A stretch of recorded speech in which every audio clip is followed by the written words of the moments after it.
Өнер зерттеушілері қазақтың халық әндерін аймақтық орындаушылық ерекшеліктеріне қарай Батыс әншілік мектебі, Жетісу ән мектебі, Сыр бойының әншілік мектебі және Арқа әншілік мектебі деп төртке бөліп қарастырады.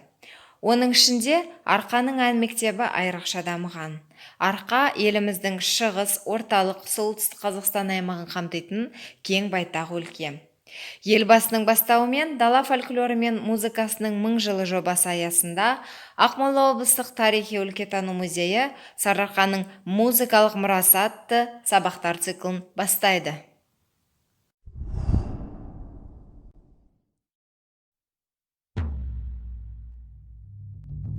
Арқа өңірі әншілік өнердің кең қанат жайып, ерекше дамыған өлкелердің бірі саналып, әндері кең тыныстылығымен, әуеннің байлығымен, терең мазмұндылығымен ерекшеленеді.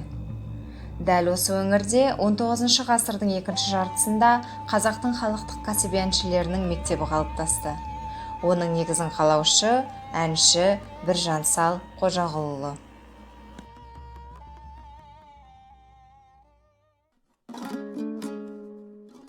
Біржанның үлкен әкесі Қожағұл, өз әкесі Тұрлыбай қарапайым шаруа болған.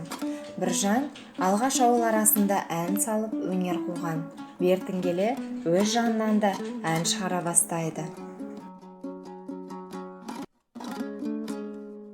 Ол қазақтың әншілік орындаушылық өнерін дамытып, халық музыкасын өз шығармашылығымен биік белеске көтерген аса дарынды халық композиторы. Біржан Сал әндері өзі өмір кешкен заманның неше алуан оқиғаларын, адамгершілік, ізгілік мәселелерін толғап, адам жанының нәзік сезім күйлерін лирикалық әсем сазға бөлейді.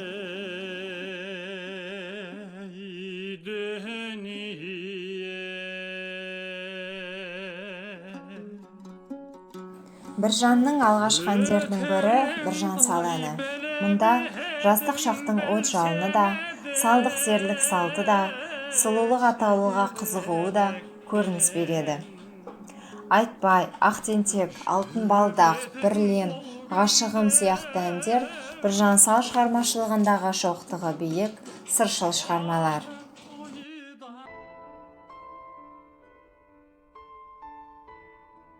Мысалы, Ләйлім шырақ әнінде жоғалған шідерін тілге тиек ете отырып, өзі қонып шыққан үйдің сұлу қызы Ләйлімге деген ішкі жан толқынысы, көңіл күйі паш етіледі. Бірақ Ләйлімді ағалары басқа адамға атастырып қойған себебімен Біржан сол кездегі заманның тәртібін аттамай Ләйлімнен бас тартады. Кейін 50 жасқа қарай өмірін Әбіш деген сүйіктісімен қосады.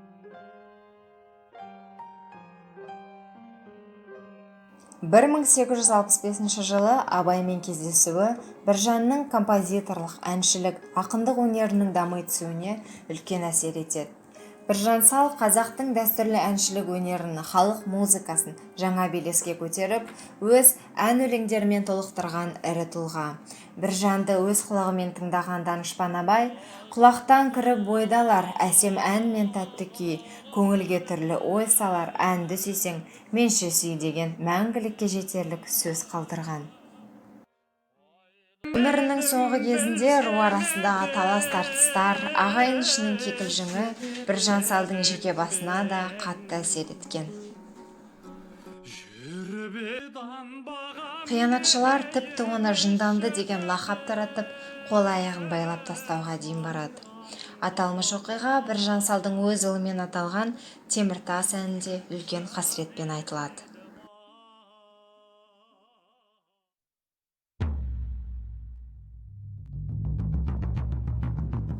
Бұл Біржан Салдың туған жері. Есімін иеленген ауданның тарихы да, табиғаты да бай.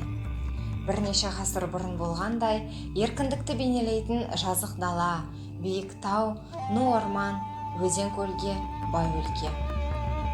Бұл жер дәстүрлі әншілер, суырып салма ақындар үшін киелі орын.